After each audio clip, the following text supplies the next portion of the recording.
Passage 2. This passage is a review or a critical analysis of a book called The Stuff of Thought by Steven Pinker. Remember, when it's a review of a book reviews follow a general pattern. Generally, I'm not saying always. The general pattern is the first paragraph tells you about the book. A quick a recap or summary of the main points of the book. Then the author picks out areas which deserve special mention, saying this was good, this was not, and then sums up by saying what is the primary contribution of the author in the book, what are the negatives of the book, summing up. So the first paragraph will have a lot of important points. Okay, all right. The Stuff of Thought explores the duality of human cognition. What's the book about? The duality of human cognition. Then colon. Now what does a colon or a semicolon do? It expands. Generally a colon expands the idea given in the previous sentence. So what does he mean by the duality of human cognition? The modesty of its construction and the majesty of its constructive power. Its construction is rather modest, average, but its constructive power is majestic, very high. Pinker weaves this paradox. Which paradox? That something which has a modest construction, a very average construction, that is human cognition, has so much power. This paradox from a series of opposing theories. So he takes a series of opposing theories and he builds or weaves this paradox. What are the opposing theories? Philosophical realist and their theories. Philosophical realist thinks that perception comes from reality. Idealist thinks it's all in our heads. So here you have the two contrasting opposing theories. Philosophical realists think that our understanding or awareness comes from reality. And idealists say, no, it's all in our mind. So these are the two contrasting theories here. For example, he has given. There are a series of contrasting theories. So you can anticipate that further in the passage, he will give two other opposing theories or maybe more. Idealists think it's all in our heads. Got it?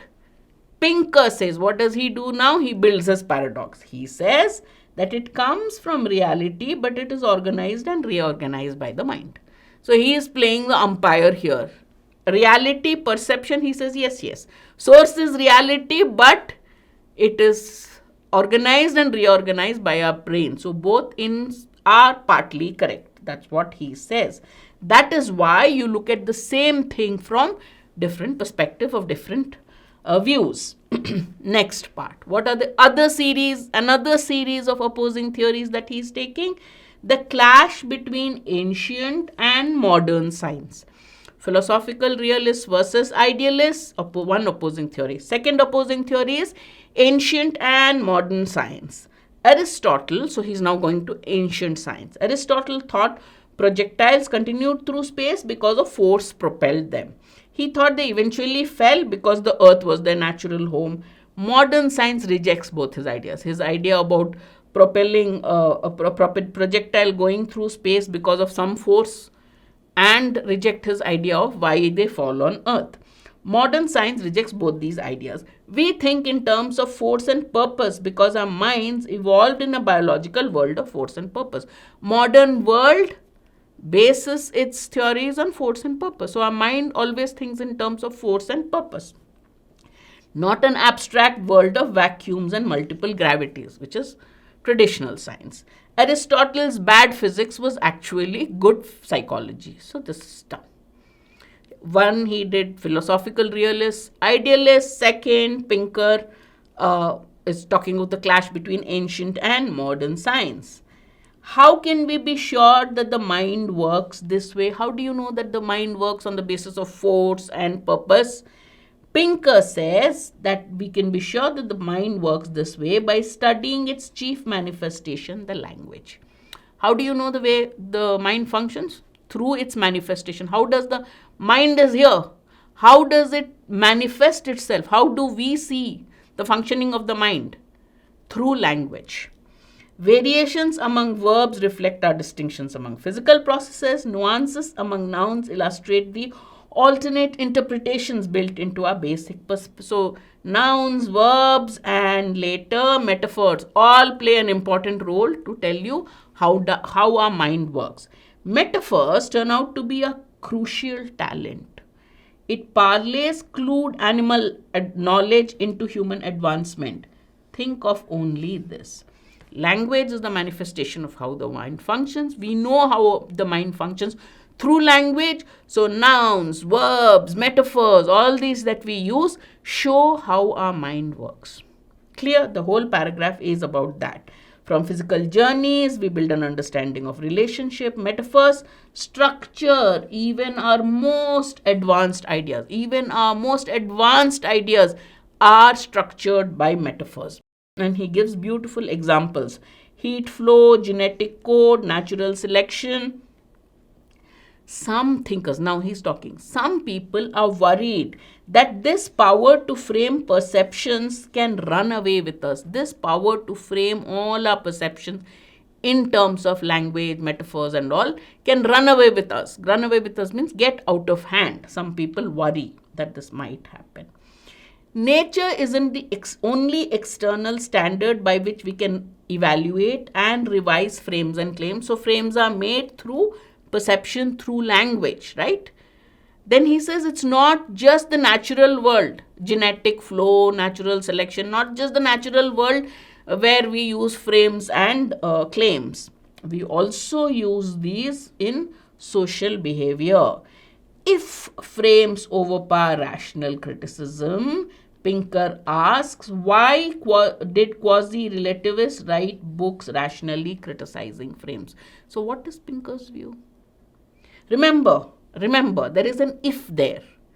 So people criticize maybe that frames overpower rational criticism, but Pinker challenges them saying, if that were true, then why do relativists write books rationally criticizing frames? From this, what is he saying? That frames are rational.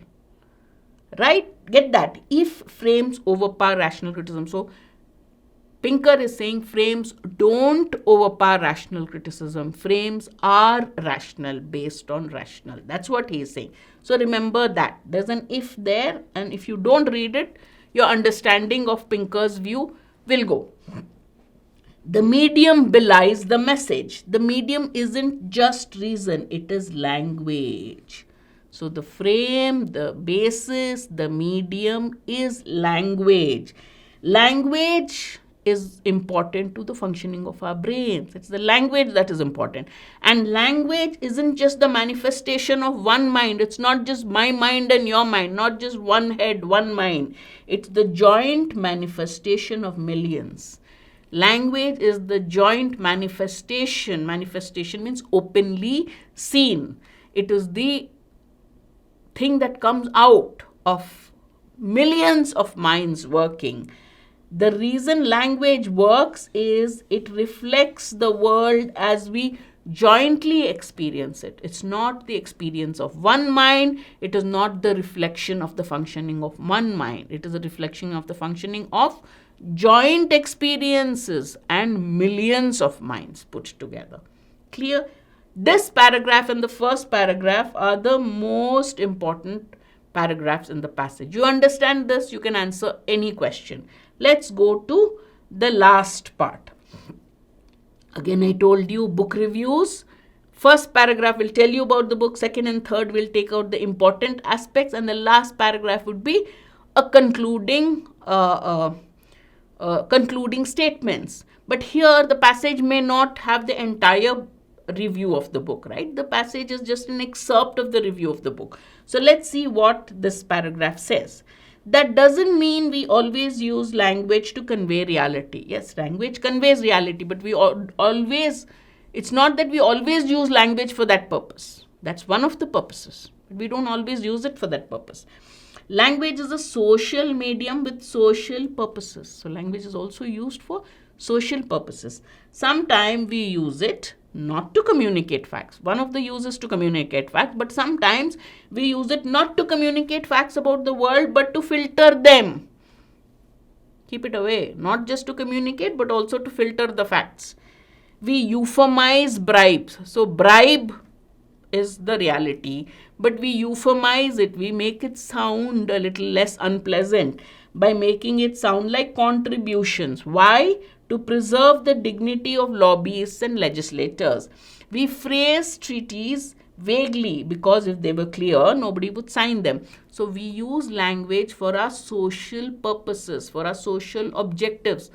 And so bribes are called contributions, treaties are not worded very clearly so that you don't know what you're getting into. We complain about double speak, right? When you say something and do something, hypocrisy. But rely on double meanings. We use a lot of double meanings. Our reliance on communication or filtering of what we mean to say is based on double meanings. In sum, what does Pinker warn us? The machinery of conceptual semantics. Semantics is meaning, the science or the study of meaning of languages. Conceptual semantics, concepts being explained through language and words, make us permanently vulnerable to fallacies in reasoning. So we can use words, our concept or conceptual semantics can make us susceptible, vulnerable, weak to what? Fallacies of reasoning. So that you use words in such a way that your logic is all gone. So the machinery that we use of conceptual semantics makes us vulnerable. Vulnerable to what? Because we are using language, we are using words. Words can be twisted, and when you twist them, you are always susceptible to fallacies in reasoning. All right, excellent passage. Just needs a little bit of reading and understanding, little bit of simplification, and you're set. Don't get daunted when you see these words. Oh, semantics, what does it mean? All right. Question 8. According to Pinker, all of the following are true about language except. Again, find what is not true about language according to Pinker's theory. That's your answer. Language is the chief manifestation of the functioning of a mind. Yes. Metaphors structure our advanced ideas. Yes, even our most advanced ideas are structured by metaphors, he said. Nouns and verbs reflect our perceptions and physical processes. Yes. Nouns, verbs, metaphors, all three he uses to tell you how language is the manifestation of the way our mind works. Metaphorical frames overpower even rational thought. He says no. He says if they did that, then why would people use reason to criticize frames? So he says metaphorical frames do not. They are based on rational thought. They are not overpowered. If they do, if they are overpowered, then something else. So he believes that rationality is the basis and not this. So D contradicts what he is saying. All right. Therefore, D is the right answer. Metaphorical frames overpower even rational thought is incorrect. Pinker says if they did that, then critics would not use rationality to or use rational criticism against these frames. Okay. You are using reason to counter something. Therefore, that is also based on reason. All right. So, answer is D.